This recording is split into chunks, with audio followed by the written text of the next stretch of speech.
Okay. Okay. So, hello everyone. My name is Lorena. I am here with Paul Caldwell. This is Música y Mezcal. And I'm very excited. Very excited for this episode. I'm really, really happy you're here. We're going to talk about your music and your musical career. Starting off with a nice cheers here. Dos secos. Yeah. And I will also give you a little bit of Siete Misterios. This was what I'm looking forward to most. Yeah. So something you should also know. I know here, or in general, maybe, a lot of people just, whenever they see a shot, just, go all the way for the shot. But we usually drink mezcal, like, we do a nice sip and then another sip and another sip. But you're more than welcome to do as you please. So if you want to... Very similar with Irish whiskey. It's sipping is better. Sip it, yeah. Okay. So Very yeah, off to a good start then. By So all means. we can also give a nice cheers to that. Cheers. Yeah. Sláinte Sláinte. in Irish. Yeah. Okay. Cheers. Sláinte. Sláinte. Sláinte. Yeah. As Gaeilge. Gaeilge being the Irish language. Oh, okay. Oh, yeah. Okay. Well, so first I would like to congratulate you on your new release. Yeah, thank you very much. Love Remains. Yes. Can you tell me a little bit about that song, and then we can start going into other... Yeah, so Love Remains is basically a massive kind of change in what my earlier stuff was. And it was one of my more happier songs, I guess. Okay. And it was one I was sitting on because I had a plan for the last couple, and I wanted this to be a more a better expression of love, and in a duality of love for everything that needs to be, and a love for yourself that needs to be as well. Okay. So I always wanted this song to have that reflection on both yourself and everything to do with anyone else that may come into the contact of your love or love with anyone else. Oh, okay. Yeah. So a little bit more about like the concept of love, like in general, like what it's supposed to be under your perspective, and what it's supposed to feel like, and and its purpose. Yeah, and its purpose, yeah. And your need to take it on, being like, I don't know, the saying that kept going around in my head was, you have to love yourself before you can love anyone else. Yeah. And that kind of thing where you have to have the self-acceptance of you before you can become anything with anyone else. Yeah, I totally agree.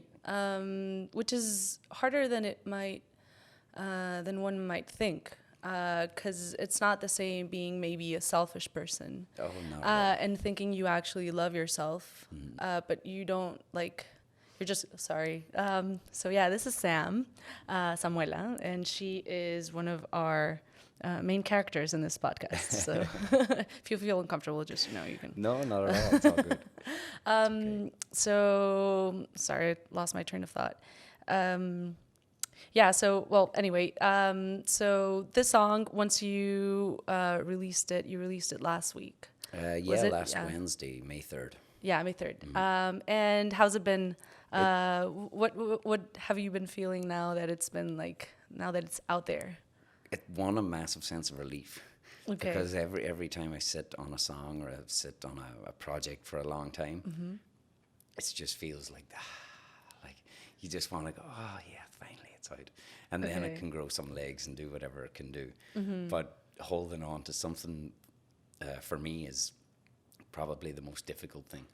Because I'm just like waiting for something, and then I'm changing mixes, and it's in my head going, maybe I should have did this, maybe I should have did that, maybe that lyric needs to be changed. But I just want it to be out there at some point. Yeah, so you can stop picking on. Exactly, stop the self-torture of constant need to change something, or this could have been better, that could have been better. But really it's just a way of capturing a performance or a moment at that time in the studio. Yeah. And it was one of those things with that song. But everything. I recorded it around the same time as the last couple of tracks on my last album, Headlines, but I held on to it until that time of Headlines was done, and I needed a perfect way to change. It's also different, like, well, you said it yourself, it has a different style, uses a synth for this, so it has a lot more 80s. Very 80s inspired. Yeah, huge. I was born in '89, so I got that little thing to hold on to. Yeah, that 1 year. Yeah, exactly. It was like right year. At the cut. Yeah. But enough of a year for you to go like, I can use this bit. Exactly. Okay. But I'm inspired by that sound, and I was listening to a lot of music around that time, and working with Jeff Zip, the producer. For your last album, or for this as well. Oh, okay. Yeah. He helped me throughout everything. Like, and Jeff and I have a really, really good relationship when it comes to music. Like, he gives me all the ideas, and he'd also tell me if they're a little bit silly or whatever. Okay. I don't know if that'll work, but I was like, can we try it anyway just to see? I just need to really know it really is silly or not. Yeah. Exactly. Some of those things. And then he gave me a lot of, with this song, I wrote the start of it years ago, and then finished it another time. Okay. In the midst of writing Headlines, I finished it and had the last verse and a couple of different things in there. But he was asking me, what do you want it to be? Do you want it to be part of the album? Do you want it to be this? And I was thinking, no, this needs to be its own entity. Okay. Or the completely start of a chapter in my life. Okay. Because it was a very happy song for me. Okay. So that was why you decided to like separate it from its sisters. Basically, yeah. From its whole last album, from the whole thing, because that in itself was Headlines was like a concept for me. And the more I got into that, the more I got into a certain arc of where I wanted it to go. And this one I couldn't jam in there without it being uncomfortable. Okay. So I was like, no, we'll just wait and do its own thing. Okay. Or let it do its own thing. Yeah. And now that it's out, do you still have these thoughts of like, I should have changed it, or I should have moved this, or is it just like, you know what, it's out and I'm free? It's out. There's not much touching up I can do other than the live performance. Oh, okay. So if there's anything I want to touch up, then I focus in on the live performance at this stage. But the recording itself, once it's out, it's out there. and it's no regrets. Yeah, exactly. There's no point. Yeah. There's no point in looking back at it.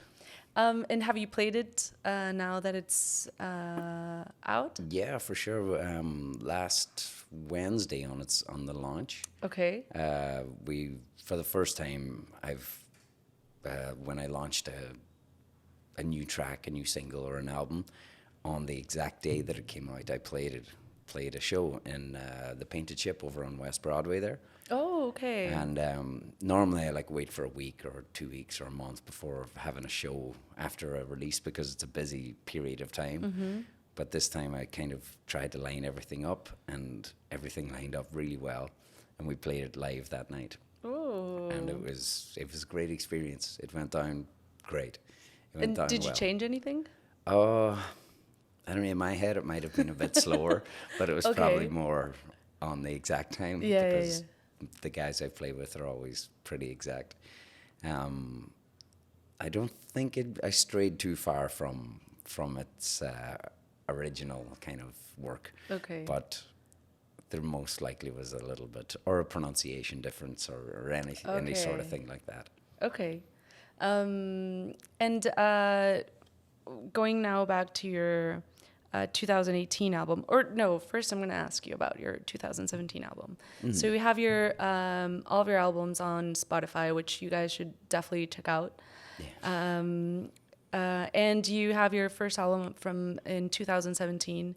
Have you had these differences in how you write music from back then till now? Because I read a little bit about your writing process, and so you mentioned, you said something about you had this like idea of what you wanted to write about, and you already had the beat in your head, and you just needed to put pen and paper and start writing about it. But you already had the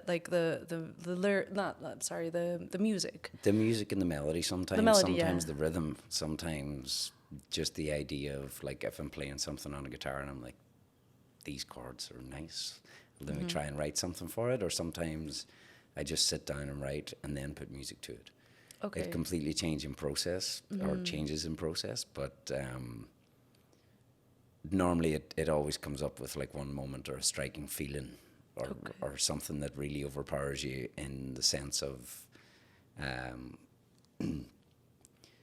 like a moment that you either relive in your head or something that made you feel really strongly about be it a person or something in your past or something you start to write, like even the title track of my last album. I wanted to write about, or first write about, like just my childhood, and wanted to be happy. And because it was nearly the start of the pandemic in 2020 when I wrote that song, and I was like, where are my happy memories here?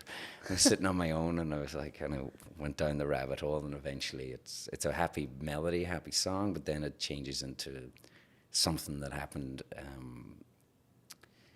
in history of me and my history, I guess. And it's kind of a tragic thing that happened, but at the same time, it was a way of processing through it. And when I tried to go down the road of memory about childhood, that feeling came up. Wow. Yeah, I wanted to ask you about that. So you mentioned, so for that album, for Headlines, which is your album from 2018. 20 or 21. 22 maybe. Yeah, the most recent one when it was finalized. Yeah. And so you also mentioned that you wanted it to go through like the 7 stages of grief, which was, I know it's probably gonna sound stupid, but forgive me, people. But I actually didn't think about like, there's 7 stages of grief. And then I started to read about it, and I was like, that's totally right. That is, and sometimes you can stay stuck in a stage for years. Yeah. Like for maybe decades, because it's something you just decided to either push like further or just push away, and then until someone pushes back one of those stages of grief to you, and you have to deal with it, and you have to go from one stage to the other. And so did you like think about it before when you were writing, like, okay, I want for it to go through the 7 stages of grief? Or was it more like once you were writing about the songs, you were realizing like, these are actually my 7 stages of grief? It was more the latter, yeah. It was a bit of the latter, but then I remember there was a time I was doing a bit of counselling and stuff, and I was remembering certain things and talking about certain things, and I remember reading about that. I can't remember if it was before or after, but there's loads of different interpretations of it, and loads of different people, 12, 5, 7, but one time I had this, I read this one little thing, and I was like, wow, that's really more accurate. Yeah, it resonated with me, and I was like, this is something that really kind of hit home with something. And that's not necessarily about death. It's not about passing of anything. It was just about, like, be it about relationships or whatever you may be going through. But it was something. It was the end of, and some of it was like immigration for me. Okay. And some of it was the end of one thing, and in starting. How you're going to get over it, and your pathway onto something else and something new. And when I started writing the first 2 songs in that album, I had a mad accident on my hand. Oh. So that was like Every Time and Monday, or Monday I think is first, then Every Time. But I nearly lost my little finger at a work accident, and all I could do, so I didn't play for 6, 8 weeks, 6 months, nearly 2. It was a long time. Oh, it was a while. And all I could do, and I really wanted to write, and I had a lot of feelings inside me, and I was sitting at home alone, and I didn't work, I didn't do anything for a long time. Because it was also during pandemic. No, this was Before. A little bit before, yeah. Okay. This was near the end of Post-it notes and coming into the start of headlines, when these songs were kind of in their infancy. And all I had was my left hand on a piano, so I started writing those songs with my left hand on a piano. Oh, wow. During the day, and that's why they're kind of very bass, kind of piano driven. Well, sometimes, okay, that makes sense, I guess, when you listen to it, or you listen to them. But even though they're basic, sometimes, or if, as you mentioned, they might be basic. To me, it's they're basic, like, yeah. But it's, I guess sometimes there is still a way to feel the complexity behind it. Like the fact that you're telling me now that you couldn't use your hand. I don't know, maybe there's something about the feeling you project during, like when you play it, that people can perceive it. And so to me, it doesn't sound like basic. I'm not a musician. So anything like that's musical, it's for me, it's just like mind-blowingly complex. And sometimes the more simple or the more musically simple things can be, the more room you have to talk and speak and hit people with your lyrics. Or hit people with what the story is about. Yeah. So like, I don't know, like what's the saying? It's like 2 chords or 3 chords in the truth. And sometimes that works. Yeah. In a great factor. So it holds true for these songs that you were writing during that time. Yeah, for sure. And nearly sometimes the 7 stages of grief was like a progression of me at a very low point. Mm-hmm. And then sometimes you go high and then you go very low again, and then you're back to hopefully being happy. Yeah. Or wherever you are, or maybe. Yeah. Or I guess dealing with the fact that I don't know. I don't even know how to put it into words. But yeah, I guess grief is very difficult to like process and to carry with. And because even though you might say like, oh, I finally, let it go. It's not like the memory of it disappears. Like it's still there. And when you think about whatever it is that caused you that grief, like you can still feel it, but I guess it's maybe more of like you can appreciate it. Yeah, but it's also just a process. Yeah, it's just how to fully process it. Yeah, and it might be your way of moving past it. It could be your way of moving through it, or going around it. but sometimes you have to process it, and I had the time on my hand at that time to go through some stuff that I was dealing with, I guess. And then then I had the time to think about a lot of it and tried to write with my left hand and everything like that. I'm right-handed, but I was trying to use a pen with my left hand, but gave up halfway through and did the one-handed typing as usual. But some of those things. Blessed is the technology that gave us the ability to just like, I'm not going to use my right. I can't use my right. I can still be able to, press the little button. Yeah, for still sure. get a way around to communicating one somehow. way or another. Yeah. And even with language at the time, you can change, or at this present time, you can write in different languages. Yeah, that's Not true. in different languages, but translate to. Yeah, exactly. Yeah. And so I also, when I was reading actually what this album from 2022, I wanted to say 2018 again. I liked so much what you said about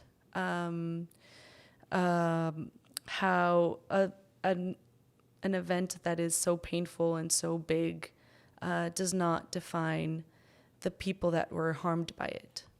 Mm. And that at the end of the day, they're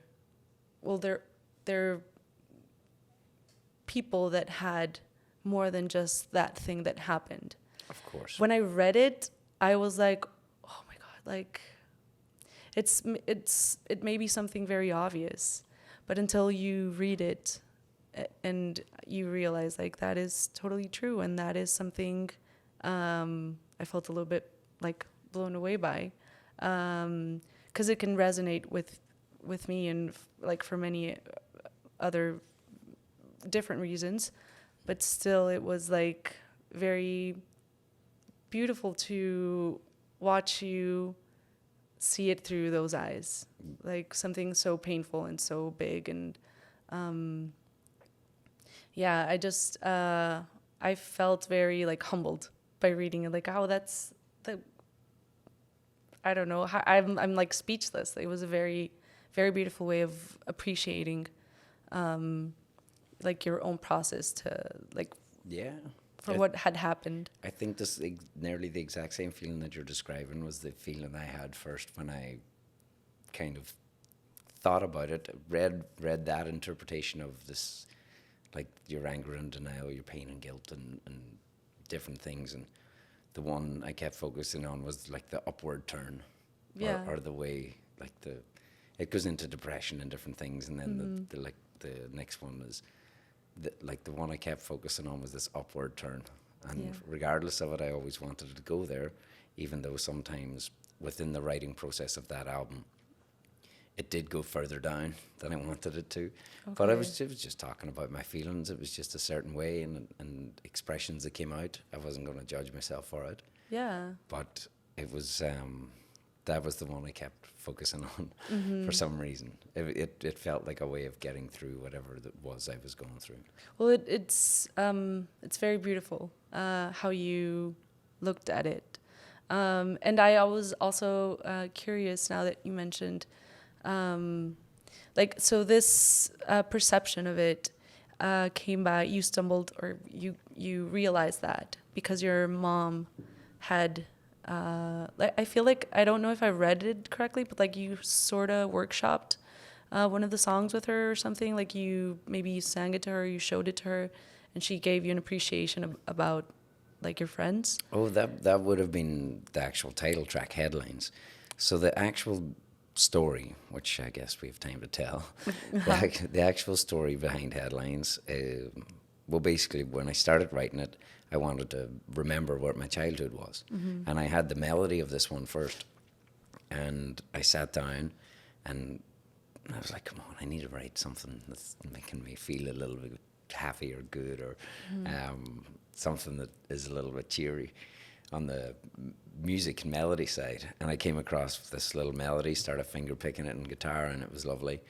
And I started writing what I remember, and that's the lyrics. I remember like sunny days full of showers of rain and staying out until it got dark, which everyone has a childhood memory of that, which is, but it was focusing in on that and then bringing me back to where I was at that point, or where anyone is as a listener.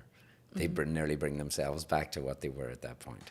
Mm-hmm. And I wrote that, and the next lyrics, or that verse, is basically all about like my hometown and my family and my home. But like 2 horses in my back garden was my 2 sisters who used to ride horses over and back this little small like housing estate basically in Ireland, in Buncrana in Inishowen, Donegal. But it's geography and geographical location because of where it is, and political spectrum of. Yeah, so we're basically Donegal is part of the Republic of Ireland. Mm-hmm. It's geographically, Inishowen can be geographically more north than Northern Ireland. Okay. But it's still part of the Republic, which is known as the South. But on the border, like the border then of Northern Ireland, is maybe 25, 30 minutes away, like, and that's into Northern Ireland, which is part of the UK. Mm-hmm. So we grew up crossing borders and everything. Some of my youngest memories is going across there and seeing like armed army, like British Army people with guns and everything. And it's my mother and 3 kids in the back of the car, and they're looking in with guns, and you're like, I don't know, at that point I was too young to understand. I thought it was cool seeing a gun. Yeah. You know, playing with action men and figures and things like that were funny. Yeah. But had no real way of understanding what that meant. And then there came a point, I think I was about 9 years of age. A lot of students from Spain used to come to my hometown to learn English. Yeah, like English immersion, basically, in that part of Ireland. So then we learnt all our curse words in Spanish from them. Of course. So that's the only thing we asked. How do you say this? And how do you say asshole? They were like, yeah. Write it down. Yeah. Like, puta madre and stuff. And we're like, whoa, this is so fun, because we were 8 and 9 years of age, you know. And they would stay with other families in the area. And well, no one stayed with us because we had, like, I have 3 brothers and 3 sisters, and my parents, in a 3-bedroom house. Okay, so it was a lot of like, there wasn't much space for any sort of international students to stay with us, but they stayed with neighbor people, like people in the neighborhood and in the park, we would call it. And they stayed there, and different families would have them. Then usually the kids from each house would they would organize these trips to different places. And they'd like go to like to the museum, park, museums and whatever, and different local places within reach. And in 1998, they went to this place, another town in Tyrone, which is in Northern Ireland, or the county Tyrone, but the town is called Omagh. And on the day they were there was a bombing. So the IRA had a bombing there, or they did some sort of bombing. There was mad miscommunication with like tip-offs and everything, and basically instead of the whole crowds of that area being put away from it, they were put right toward it. So there was kids of all ages and everyone that were there, and the bomb went off, and a lot of people died, a lot of young people died. Like, and it was one of the most tragic events of my childhood, and I think one of the biggest casualties of the Troubles, which is basically the fighting in Northern Ireland. And I'm pretty sure it's one of the biggest like casualty things of that whole time. But I was 9 years of age then. We dealt with it like all the families went through it, everything, but now, like, when I look back at it, I'm like, I didn't understand a thing. Yeah. I didn't know what it was like to feel that. I don't know what it was like to be that age to understand it. I didn't know what it was like to lose a loved one. You know, I didn't know what it was like to lose a family member or anything like that. And when I went into writing headlines, all of a sudden I stumbled upon that memory. And all of the feelings came up. And I was just like, wow. And a lot of it was like forgiving myself about you were young, that you didn't really understand it then. Yeah. But looking back at it now as an older person, you're just like, oh, shit, there was a lot of crap at that time. Yeah. That we everyone dealt with it as a community, and it was okay, but that's what that song resembles for me. It didn't really affect me. I didn't want to use it for anything. It was just what came out of me at the time. I didn't want to use it for personal gain or anything like that. I wrote it. I was afraid to release it. I was afraid to do anything with it. And the first thing I did, I think I sent it to my mum and my mother. I was like, hey, she writes poetry. She's a writer as well. And I was like, here, can you tell me about this? And what do you think of it? And I also sent it to my older brother, who's a little bit older than me, and he was all friends with our friends who died at that time. And he was telling me about this, and yeah, it brought back this feeling, and this brought back that feeling. Before I ever recorded it, just wrote it to him, basically. Okay.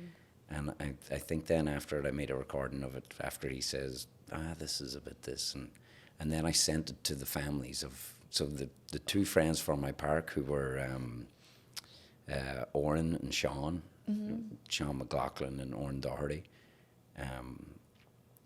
That's probably the wrong way around, but I get names mixed up. Oren and Sean. Yeah, but Oren and Sean.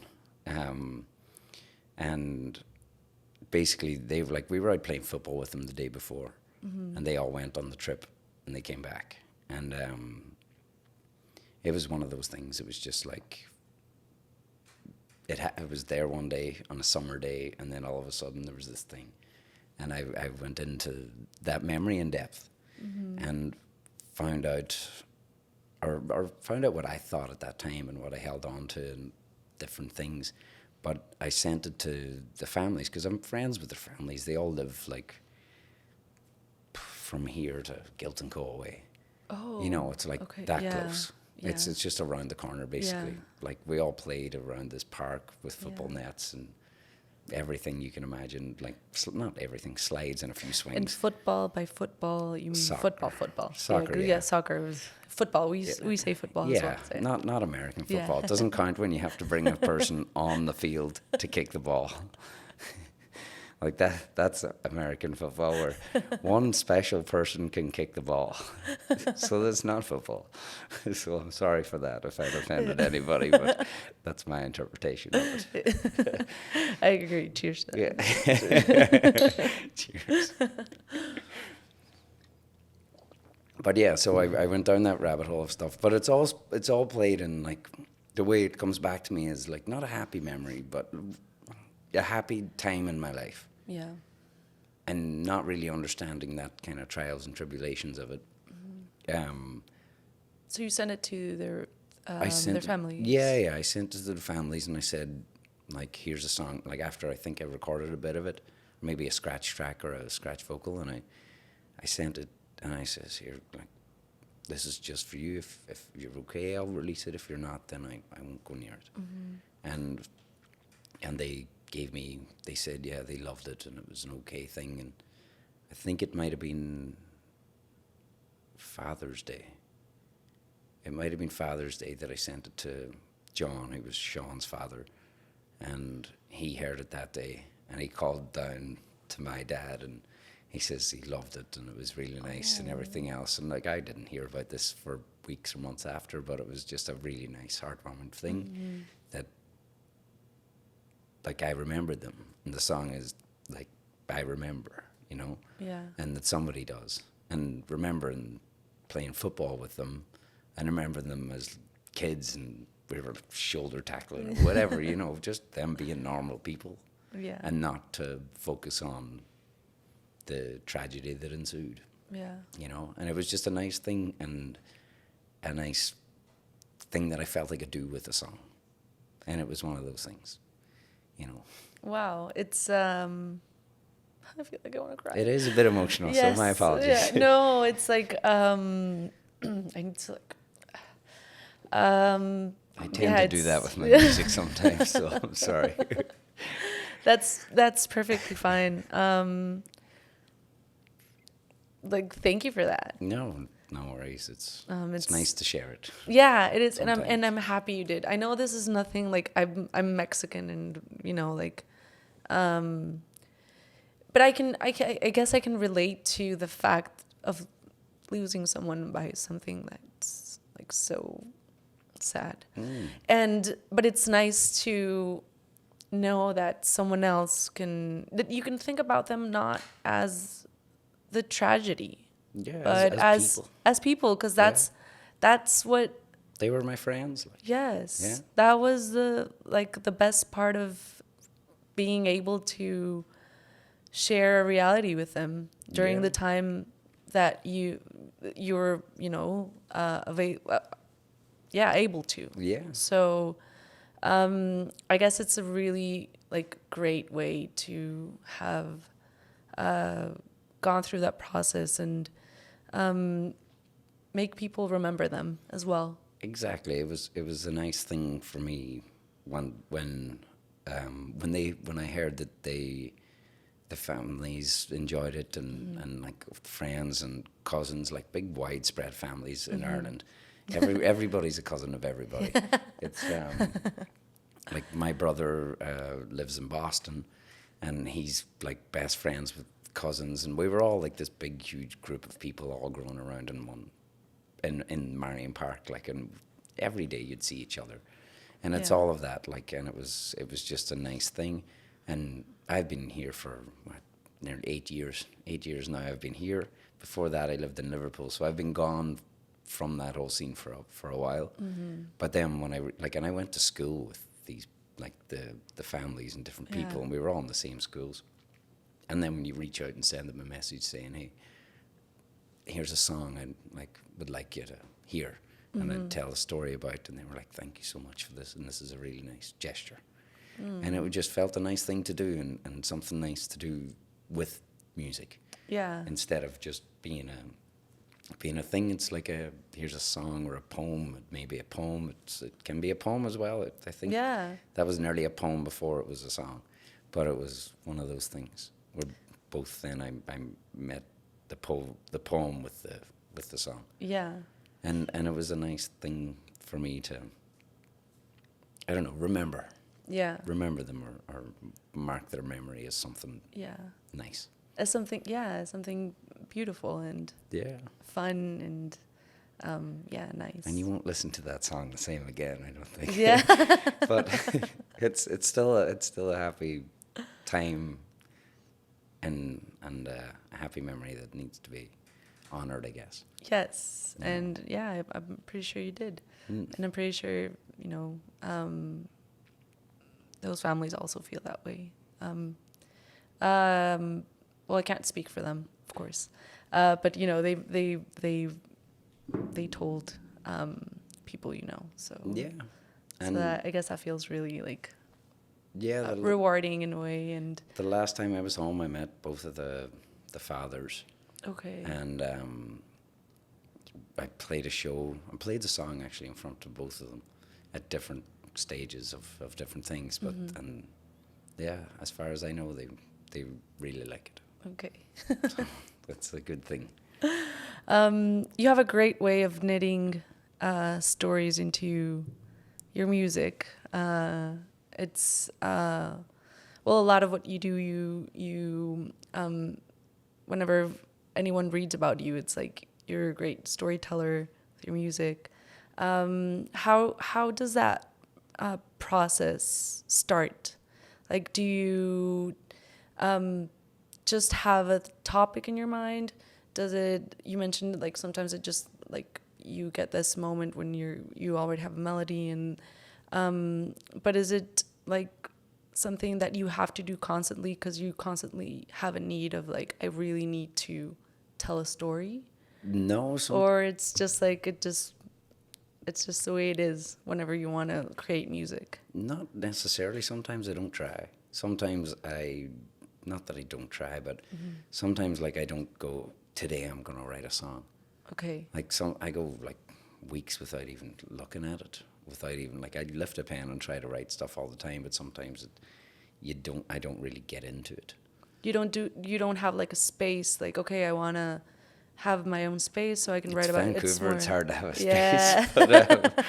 But no, it goes with the feeling. Like sometimes I'm really tired and I don't want to do anything. Other times I get super energetic and I want to go out or do something fun. And then other times I'm kind of sitting bored and it's like, I don't even want to look at guitar right now. But then there becomes this kind of, I don't know, it's nearly a sorrow sometimes a bit of sadness, but also if you feel something coming over you, or you feel that little thing that grab a song or an idea that just comes to your head, and you're like, oh, this one's actually, or a word that comes to you. Like I love like reading things, and I sometimes read them wrong because I think I was undiagnosed with like dyslexia or whatever, but sometimes I read the thing wrong and I'm like, that didn't say that, and I read it back again, I'm like, oh no, the first way I read it was a way better way of fitting it. So that I would get into like, I was like, oh, that sparked an interest, and reading it wrong meant something more to me than what it actually was spelt out to be right. Maybe, I don't know, if it goes back to whatever sort of way we speak, where I'm from, like, and a lot of it is influenced from Gaelic, from the Irish language, where like things are said in different ways and contexts are different. Similar, I'm sure, to Spanish language, where verbs are at different places and whatnot. I don't know the actual terms of it, but I read things wrong sometimes, and that would spark an interest or make me remember a feeling, or even talking to people who English isn't their first language. Oh, okay. And sometimes I'm like, oh, that was said wrong, but that was way better. Okay. That Okay. described it perfectly well, and that kind of inspires me into something. Okay. But that's just sometimes it's right, and other times it's just sitting down and having a quiet house and no one's around, and then like maybe there's new strings in the guitar and it's sounding nice, and I just strum like a chord that matches my feeling, and I'm like, yeah, or same with the piano. And I play something that matches how I'm feeling at the time. I'm like, okay, that gets me into a resonance of something, and then I start writing whatever comes to mind. Okay. And would you consider yourself more of a guitar player or of a key player? What did you start playing first, or both? Guitar. I don't really play piano. I can Okay. bluff. I can bluff on a piano. Okay. Like I know a few chords. Okay. But it takes me a minute to go, oh, what's that one again? Oh yeah, that's it. Okay. But no, I use piano for writing because it's like in front of me and it's so, like it comes back at you. Like Like talkative, I guess. yeah, but just a big resonant sound, and sometimes I take the covers off so I can like, you really hear all the strings, hammers, and Okay. everything.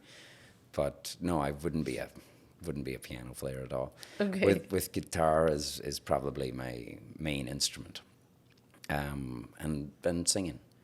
Yeah, well, yeah. Which is also, I know some musicians are like, oh, singers, the voice isn't really an instrument, and I know I'm not a musician, but I feel like it is. It like is it for is, sure. right? Yeah. It is. Okay.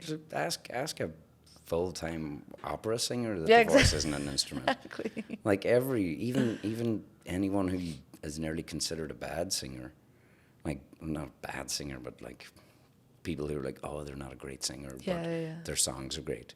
And you could talk about people like Bob Dylan with this, which everyone says, oh, he is a bad singer, but he's a great songwriter. But even so, his voice is an instrument. Yes. And everything, it's just moving sound with vibration. Yeah, because it wouldn't be. Or moving air with vibration, Yeah, but yeah. sound as such, but whatever the scientific term may be. Yeah. And so when did you start playing guitar? Were you, and why? Like, do you have a lot of, well, in your family, your mom writes poetry. So I guess that does translate into your talent for writing and telling stories. Yeah. But where does that musical talent come from? So I mentioned I'm from a family of 3 brothers and 3 sisters. My mom has 2 brothers, and she's like family of 7 as well, but like a large family. Numbers always get to me, but I can name all their names. But she's from a huge musical family as well, and her 2 brothers, one plays guitar, one plays bass. They like have played in a lot of Irish bands in different places, and have recorded music and everything else. Like, they're really great musicians, and all of her sisters, like, they all sing. So every time you would get in, and my Aunt Kathleen, she was a great piano player. She's sadly not with us anymore, but she was an amazing pianist. Wow. And all the rest of them just have sing-songs. So we grew up around, and another sister of hers is another poet. So there's a lot of like art. Yeah. And their parents, my grandparents, owned a hotel. That hotel was a music venue as well. But so for the guests, and it had a bar, it had a front bar that was just constant music. The back room then was a music venue, and there was just constant things. So before it went through a couple of renovations here or there, before that, I remember seeing pictures of like hotel guests coming in from like Scotland and different places like this, and it's in a real rural part of Inishowen. Oh, so people were getting out of their way to go to the... Eventually, but at the start, it was a lot of people like returning home who had immigrated. Oh, okay. And people who like new families in the area. So a lot of people returned home with their partners and different families and visit other close family, like be it cousins or whatever else. But You grew up there, just like... basically, but like early photos of how they grew, of how my mom and her family grew up, was they were like, my granddad would play accordion. My grandmother was an amazing singer. She's like nearly operatic style singer. She was brilliant. And so they all learned from that. And they were like the Von Trapp family or whatever. Okay. Like, so all the kids would come up and sing songs to entertain the guests, basically. Yeah. And there's a whole other history that goes back to my grandfather and rural Inishowen music projects, where he was bringing music and musicians from other real rural parts of Donegal over to that area of Donegal, and like sharing tunes and Irish fiddle tunes and Irish music from all of that. So I've a long history of sharing music in that regard. But I grew up around it, and we seen musicians coming in like the Drifters. I think I remember them coming in at some point, or some variation of them. And like Townes Van Zandt has played at my grandmother's place, or my family's place. Okay. John Martin, if you ever heard of him, he's played there. He's a Scottish folk singer, unreal. If no one knows him, check out John Martin and the album Solid Air. It's one of my favourites. Okay. And like a lot of people around that circuit and around that scene played there. Okay. Like Tommy Emmanuel, I remember him playing there, and he's a unbelievable guitarist. Met him a good few times, and so we were always in and around that scene in that area. Wow. And every time I go to Guilt & Co., it reminds me of that place, because it was very similar with the stone walls and perfect sound, and everyone coming there to listen. And that was always like, that's why I love playing in Guilt & Co., because it reminds me of that time and that place. But It's a very special place. it is, for sure. And I'll show you a picture later of McGrory's, which is the place, McGrory's of Kildare, and it's a cool place. A lot of Townes Van Zandt has an album called Absolutely Nothing, a live album, and half of it was recorded there. Oh, wow. Yeah. And recorded by my uncle, who is also a producer and an engineer. So like, this is like, there's a lot of history in that side of the family, and that's my mother's side. I was gonna say, like, that's just your mom's side. That's just my mom's side, yeah. So then my dad's side, he doesn't play any instruments. He was more a football player, and he played football and very into sports, golf, and any sport you want, he can play. Okay. And he's a pro, and he'll beat you at it, even though he hasn't played in years. Okay. He's like just fast. But in his home house, which is right down the road from my home house, they had these big like traditional music sessions there, where like all these other Irish traditional musicians would come there and basically have these céilís and different things in their kitchen, which is basically like what Canadians or East Coast Canadians would call kitchen parties. Oh, okay, So it's okay. basically just that, but like céilís, but it's like just people come to the house and it's like music there for 3 days. Oh, It's okay. like, So- or whatever. It's just a big session, and there's no like proper radios or stereos or Bluetooth. It was just instruments and singing.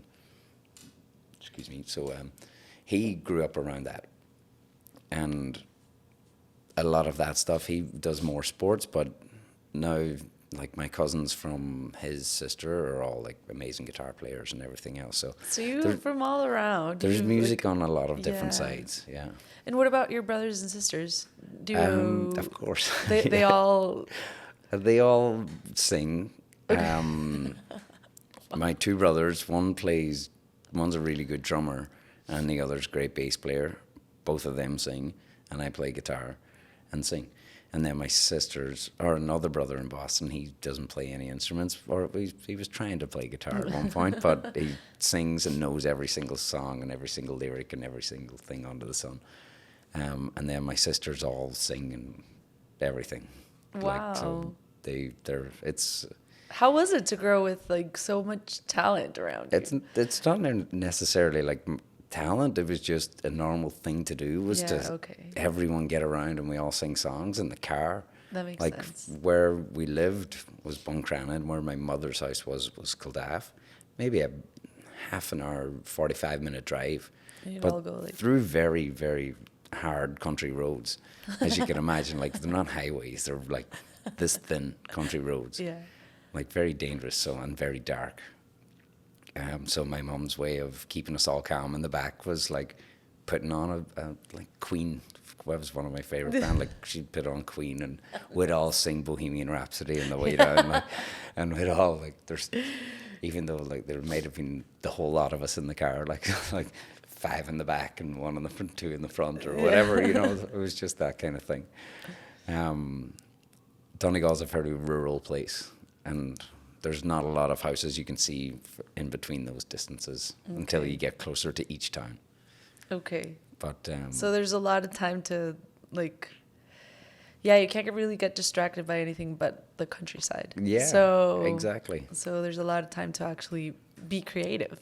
Yeah, well, not even creative. We were just singing along with the radio. Yeah. And singing along with the tape that was in at that time. Yeah, okay. You know.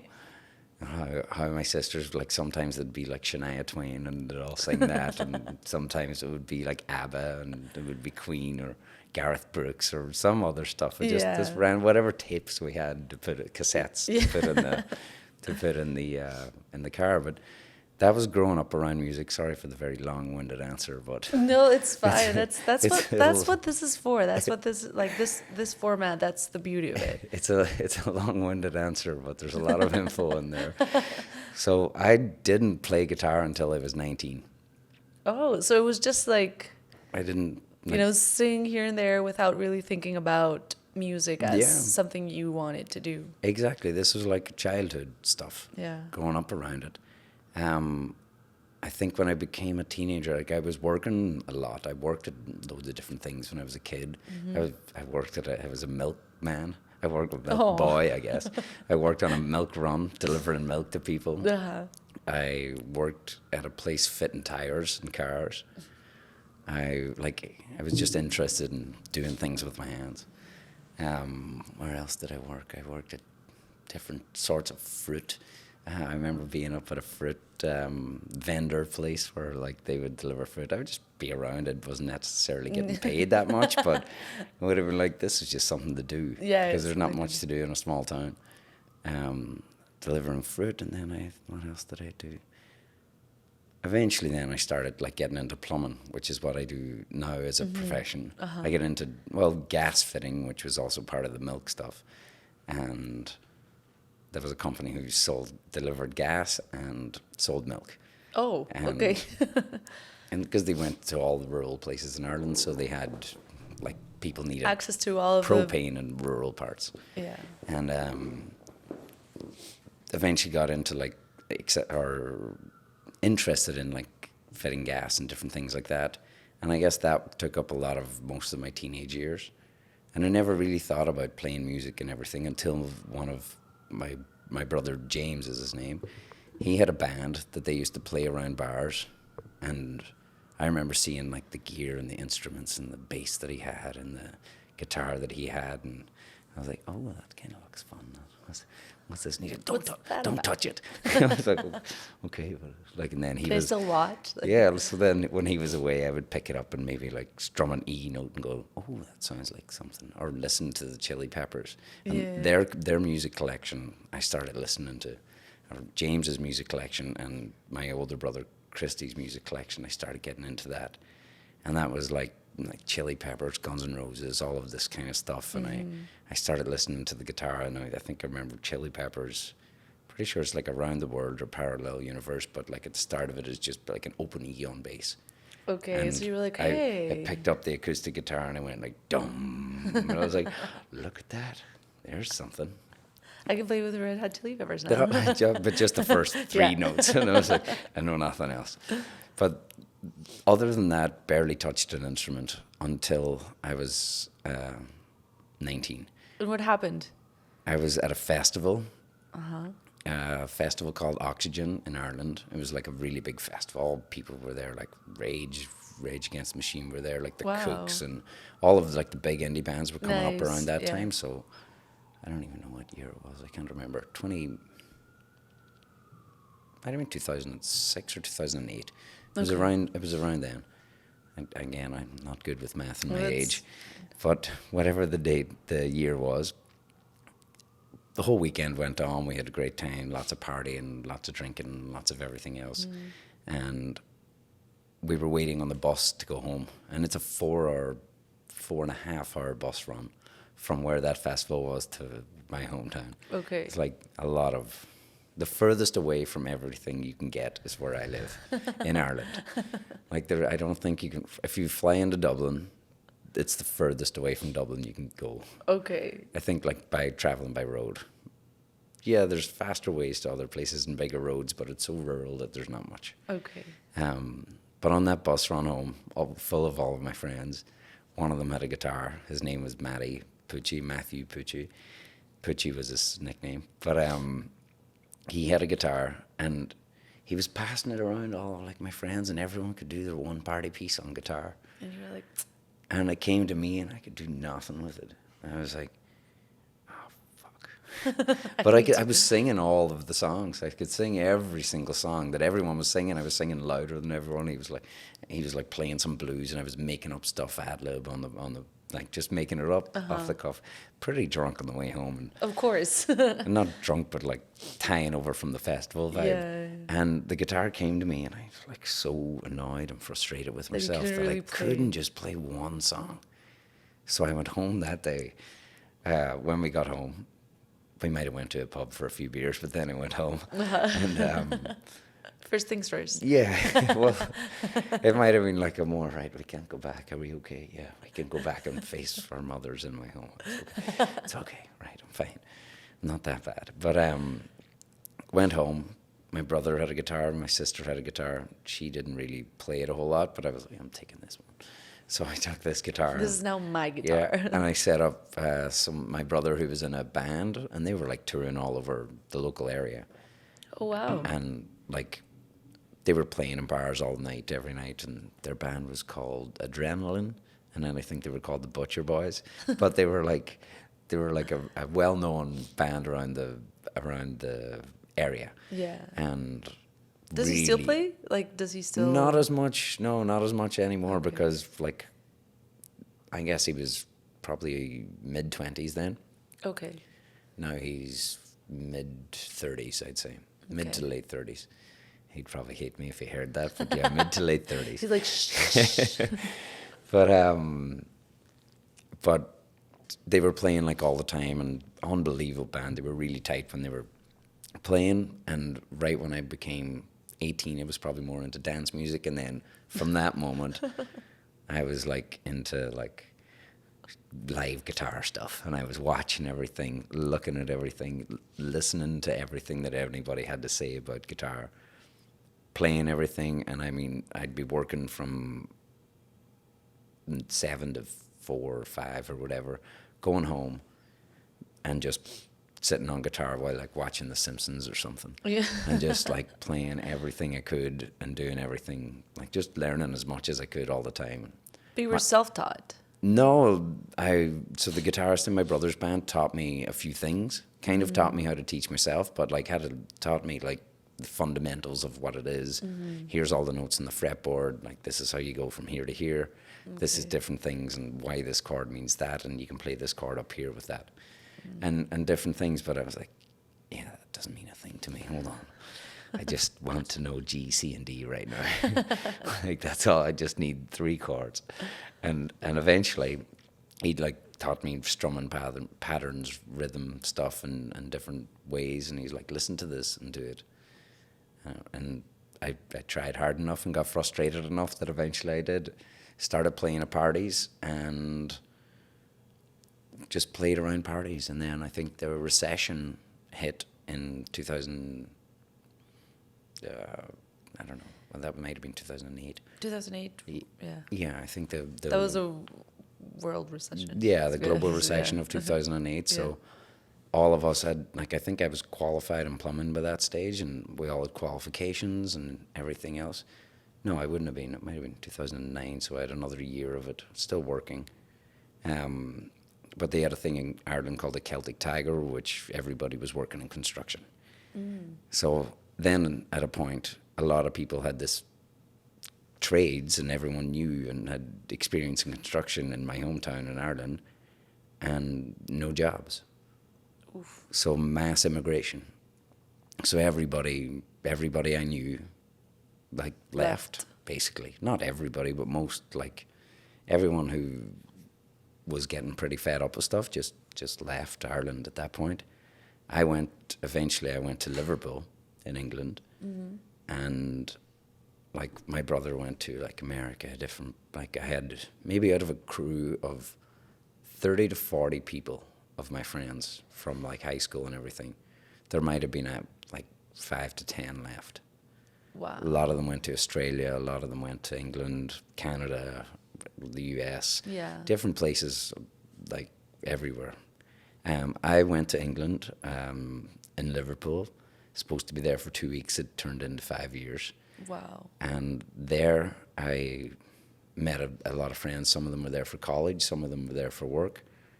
And I was like, hey, you play drums, you play guitar, you play guitar, you play guitar. I was like, I play guitar. We can start a band or what? Kind of. And I was like, who's going to play bass? And I was like, they were all like, no, I don't want to. I was like, fuck it, I'll play bass. So I learned how to play bass then. And I was singing and playing bass at the same time, which is pretty tricky to do, because it's like the pat the head, rub the stomach kind of thing. Yeah. It's awkward. Yeah, I've heard that before. Yeah. Have you heard, do you know Dino Di Nicolo? Who? Dino Di Nicolo, I don't know Yeah, how to pronounce I've the last heard. name. Yeah. He's a bass player and a singer, and it's just like... When you see people do that really well, you're just like wow. Especially me, I'm like, after trying it and intensely for a long time, I'm like, how are you doing that? It is, you separate the whole part of your body from and your vocal is still trying to go and be strong, which is a really, really intricate thing to do. But well, anyway, you tried it. I tried it, and I could do it on a certain amount of songs, and I don't know if I still could, but I could give it a go. And so that was my first Give me your time party trick. playing live, and that was in Liverpool.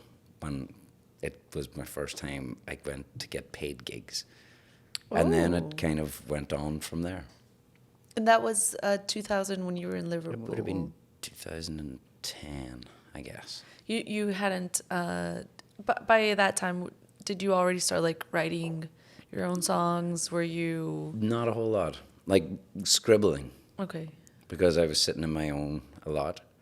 In a room full of, like... I was living with a couple of Polish people, and not a lot of them had English. Yeah. So, like, most of the time I spent in my room, and also I was missing my friends a lot, and they were... Although I was there, they were, like, leaving and having parties, and I couldn't afford to even that flight from England to Ireland, which is, they were like maybe $30-40 at that time, but I still couldn't afford it. Yeah. And it was just that kind of moment. So then I started writing some stuff and writing my feelings down about, a lot of it was like anger at, like, government and stuff, and a lot of it was that. But which I totally get. Yeah. There's an age. I mean, it's not that it goes away with time. You just, but there's a moment in your life, I guess, when you're just like, I need to. I mean, I don't write music, but there's a moment or a stage in your life where you have to express somehow how you're angry with government and, like, structural problems that just don't go away. Yeah. And you're just mad and, like, definitely, especially that time in where everyone had gone society. away. Yeah. You were not at home. The reason you left home was because there was no job. You were getting at an age where you had to find what you had to do, your trade, and So yeah, it all sort of, I guess it starts to like sum up and add up to a moment when you're like, I need to write about this. For sure. Because you have a way to, you have that talent. It was just an outlet at that point. Nothing really makes sense. I think one of the only songs I wrote at that point that was kind of okay was a song called Witch Hunt. Which I was like, someone's gonna hunt them all down or something, you know, it was something like this. But it was an anger at society, you know, an anger at... Do you ever go back to those, like... I could probably remember it if I sat down long enough. Oh, really? Yeah. I remember lyrics fairly well about different things, but I could probably go back to it. But I can't, I think. Like, the days of the witch hunt are coming again to see these so-called leaders brought to an end. You know, things like that. Yeah. Like, it was things like that. I might revive the song somehow because it's nearly getting to that these days. I was gonna say, again, yeah, like it seems like it's not, you know, so like, it doesn't seem so far away to think about that same feeling. Like there's probably a lot of people that we still feel that way about. Yeah, and it wasn't like that look then wasn't necessarily me saying, I'm going to be the witch hunt. I'm going to say there's going to be people like going after like politicians, like the way they went after witches at that point. Yeah. And that was like, oh, look at that. That's a metaphor. I was like, I can do this. Look at that. You know, but it was using just different things. And yeah, that was one of the early times I started writing. But really, I got more into writing when I moved here to Canada. I was here 2015. So okay. So, wow. I don't mean this in any bad way, but you got then like laid into music, you know, as pretty like a lot of people that we've talked about somehow had these early starts when they were like very young, for one reason or another. And I guess you still had so much music around you that maybe it didn't feel as a need for you to like execute it, because it was always around you until it wasn't. Like once you were out of that environment, it's probably when you might have started to feel like I need to create that environment for me, because I'm that's part of who I am. That's part of like that's. That sounds like something there. I don't know. I'm not sure. But it's a Maybe. it's a great angle actually. I never thought about that. It could be. But yeah, the need to create the experience that I was happy in. Yeah. Away from it. That's some psychology stuff right there. Yeah, I'm not a psychologist though, but yeah, like recreating. Maybe you should be. Yeah, trying to recreate like the same. But that's a great actual like that's probably the perfect description of what it was. Yeah, it could be, yeah. Well, yeah, food for thought. Yeah, for sure. Yeah. For sure. But yeah, so I got into writing here, and like I was surrounded by a couple of great writers who lived here, and listening to a lot of different music at that point. And before I came to Canada, I knew nothing about Canada. I like purposefully didn't look at anything. You were just like, let's see what happens. I was in Liverpool. I was kind of not in a good place, and I was like, I don't want to be in a judgmental place when I get there. I want to just discover everything with a fresh set of eyes. Ooh. And I didn't even know there were mountains in Vancouver. I swear, I arrived in March, sometime in March. It was just after St. Patrick's Day. People in Vancouver feeling offended, like, how did you not know we had mountains? But I was living in my own little bubble, and I didn't look at anything outside it. And what age was I? I was 21 to 24, 25, living in Liverpool, working all the time. I didn't really look outside it. Yeah. I'd probably seen pictures of it, but never looked at it properly. Yeah. Like thoughtfully, like I want to know what is going on in that city. Exactly. I had some friends here, and they were saying, oh, it's great. You can see the mountains, and you can do this and do that. And I was like, oh, yeah, they must be like 3 hours away. Like, sure. Yeah, they must be like Whistler distance. I'm sure you can go to that. And I arrived in March, not in a very good place in my head. And it was cloudy for like 2 or 3 weeks. I didn't see anything. It was just raining a lot at that time, as it normally does. You're like, oh, this is like just like Ireland. Exactly. And then one day I remember it walking down the road, and the clouds all disappeared, and I was like, ah. There was is like, a sun. No, the mountains. I was like, I seen all the mountains. I was like, right. Okay, I see where I am now. I was like, I thought that like from where I was going to live was so far away from that view. Okay. I thought like it would be like Richmond, Surrey, like Yeah, that. something that you yeah. would see like, yeah. But where I lived was basically on Granville Street, but up over the bridge. Okay. It's like slightly south Granville, but still there. And the one day I looked, You were like, wow, there they are. They're just right I was there. like, it's there. Look, you could throw Yeah. a stone at it. You know, it's that close. But that was the wonder of coming here. And then I hung around with the. Well, first of all, I started playing in a lot of Irish bars around here. Met a couple of really nice people. Found out about different open mics here and there, and found out about different artists, gigs, different things, smaller time venues then. And then when you're surrounded by that kind of thing, you kind of like you sit at like something in like a living room gig, and you just get like this massive, overwhelming feeling of inspiration, and you're just like, wow, or something that somebody said or written, you just went, that's powerful. And then I got hugely focused into writing. Wow. And tried my hardest into it. So yeah, very long-winded way of telling you, but basically that's how I got into it and how it sparked my interest here. Okay. You can't really tell, to be honest. Like, it feels like you've done it since forever. But yeah, like it's a little bit encouraging because I'm like we're trying to start, play some instruments, and so I don't feel that bad that I can start like. You can start anytime. You can start any single time, and I tell everybody that. There's people like try to tell me that they're too old to play. Yeah. And I'm like, will you shut up? Like, just do it. It'll take a year, max, and it's something like 18 minutes a day.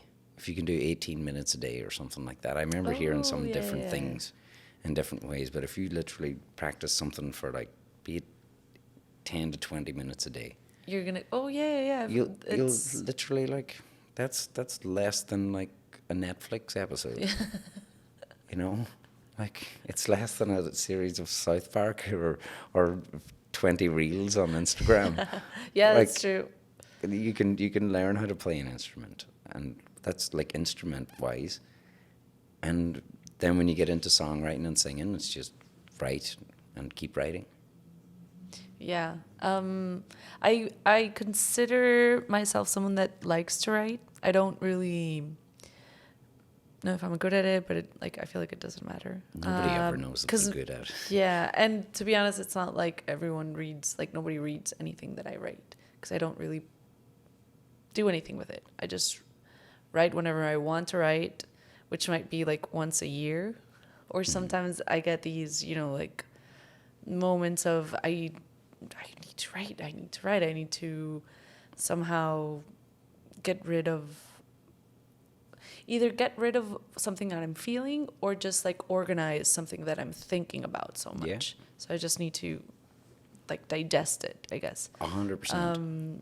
But so it's encouraging. A lot of songs of mine are the need to get rid of a feeling that I'm holding on to for a while, and also to organize that feeling. Okay, yeah. And to put a bit of sense to it. And, yeah. And that's basically like, and sometimes it can be a sad song, or sometimes it can be a pile of garbage that you just go, nah, it's nothing. But I'm still not throwing it away. I'm saving it, and then maybe a month or two later, I'll turn the page back and just read it and go, ooh, that's a nice line. Okay. And I'll and save then you that develop line. it into something. Yeah. Or it hits you in a different way because you reread it. Yeah. And even though you're a bit happier now or sadder now than you were happier then, or whatever way it works, the line will hit you in a different way. Mm-hmm. I think I talked about this in another episode. There was a moment in my life where I started to write a lot about my dreams. Like in general, I would wake up and try to have like lucid dreams, and I don't know, I got into all that. So I started to write dreams, whatever it was that I dreamt. And I remember I would, I did this, but I actually wrote them down and I typed them in a laptop. And then that laptop got, like it broke or whatever. And then it took years for me to actually go and, fix it. But when I did, I forgot that whole like part of my life. Like I remember what I lived during that time, but I didn't remember I was into writing about like my dreams or writing my dreams. So when I found that folder and started to read, I was like, oh, I remember that dream. I remember that dream. Like, and I thought I had remembered it clearly and vividly, but now that I'm reading it, I would suddenly feel again the same way that I felt in the dream and after when I wrote it down. And it was something like super cool and I wanted to replicate it. I sort of did, and I started to write it down in a notebook, and then I lost that notebook. But I feel like it is something nice, like something cool to do, and it's something I admire in other people. So every time I encounter musicians that are like yourself, that are like storytellers, I fixate so much on lyrics, and I sometimes I have like this particular lyric hit home today in a different way that it hit like 5 years ago that I first listened to it or whatever. Yeah. So I'm so happy your music is like in Spotify. I know Spotify is not the greatest to like pay artists. Oh, it's not the greatest at all. It's great for access. It's great for listening. There's definitely it's great in a way to get people out there. Mm-hmm. And like I look through some things and there are people who listen to me in all parts of the world and I'm like, wow, that's mental. Like I couldn't sell a CD to somebody or sell a tape to this. I get people messaging me from Germany and people buying CDs from Belgium from me and different places like that. And you're like, are you, what? Yeah, and people like go through my website and talk to me and different things. And I'm just like, you deserve it. You're from Belgium. You're a really good musician. You're reaching out to me here.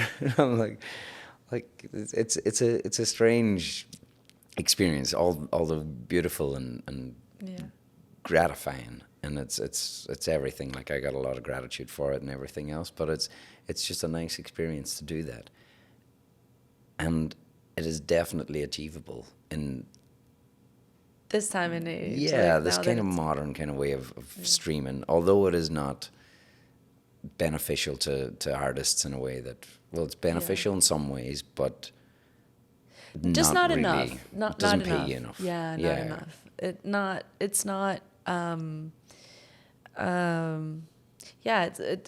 not enough. Like you guys deserve way more. So yeah, maybe something needs to happen. I mean, another witch hunt. You never know. You never know. Something like that. Yeah, something like that. Yeah, something along the lines of witch hunting to those big corporations. Regulations. Pressure on politicians to actually do something about arts. Yep. You know.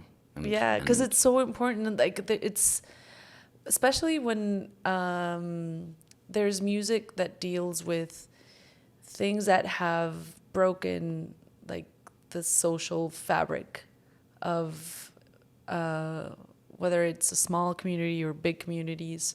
When there's music that deals with it, that talks about it, that brings light to experiences that can actually make people that are not musicians be able to deal with shit. Yeah. So it's like, it really is important. It's something so intangible, but so important for so many people to have a way to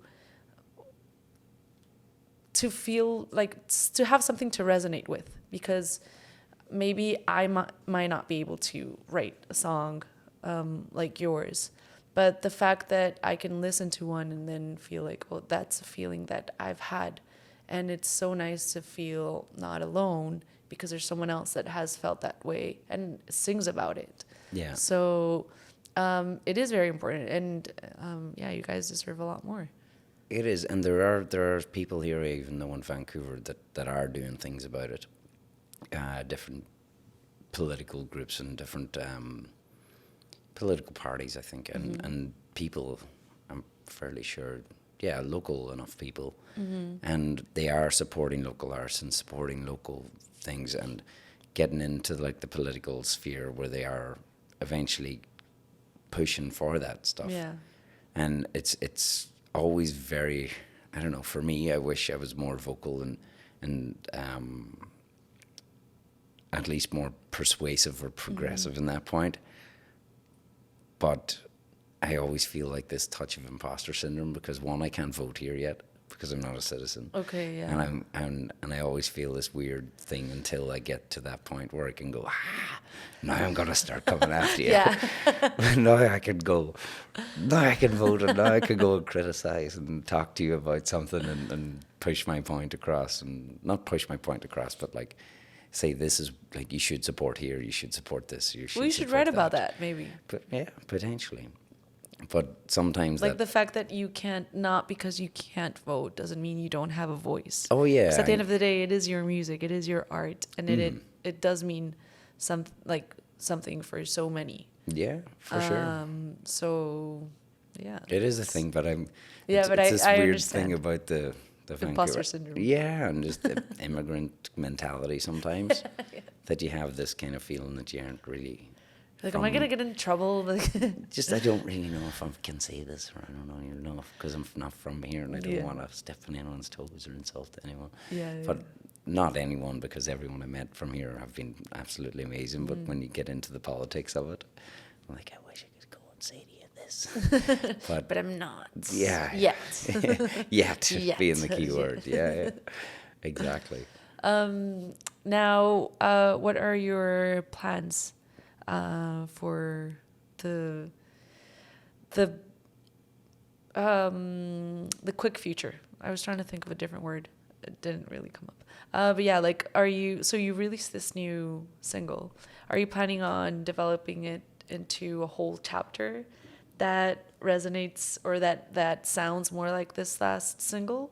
Or was it just like its own entity, as you mentioned earlier, and you're gonna, you're starting to work on something else? Yeah, well, it was its own entity in a way of how it started, relating to the last album. But I'm like, I love playing this kind of music live. Although I love playing all of my songs live, and I can. Like by telling a story or telling any story, sometimes you could hear a pin drop in the background, or like at the last one we did a live record and you hear somebody opened a bottle, like the barman, she's like, and I was like, oh, that's a great sound, and I can hear it in the back, like with the monitors, but like everyone's focused on the silence. But these songs and like Love Remains, Written All Over My Heart, those kind of things, they're more energetic, a lot more fun to play. And like vocally challenging for me, but I get a lot more fun out of them. Like living past hard memories are difficult to sing about sometimes, but happy and fun ones are what I want to do. But the change of Love Remains, I wanted to go into that and explore that part a little bit more. Okay. Where it's a bit more about fun things, happy things, and beautiful things, because Lord knows there's lots of misery around. So, so a little bit of fun is okay, but still mixed with my normal, general human experience. Yeah. But I think that's my plan, is to write as much as I can. Okay. And hopefully come back with a big collection of new songs and see how it goes. I'm excited. Yeah. Well, you have a fan here. You have a Mexican fan. Yeah. I really hope people go right now and listen to all of your songs. We should. Do your homework. Yeah, and I'm really happy you decided to come here. No, thank you so much for the invite. It's been a pleasure and a wonderful way to spend an evening. So thank you very much. Okay, so we can cheers. Oh no, give your Please give all your social media so people can actually. Oh, it's Paul Caldwell Music on Instagram, basically. Facebook was the same until they deleted a profile, but you can just add me as a friend with Paul Caldwell, and it'll be about the same. But yeah, you'll find me on Instagram. I use that probably the most, at Paul Caldwell Music.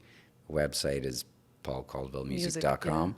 So it's pretty easy to find, I guess. Any next near future shows coming up?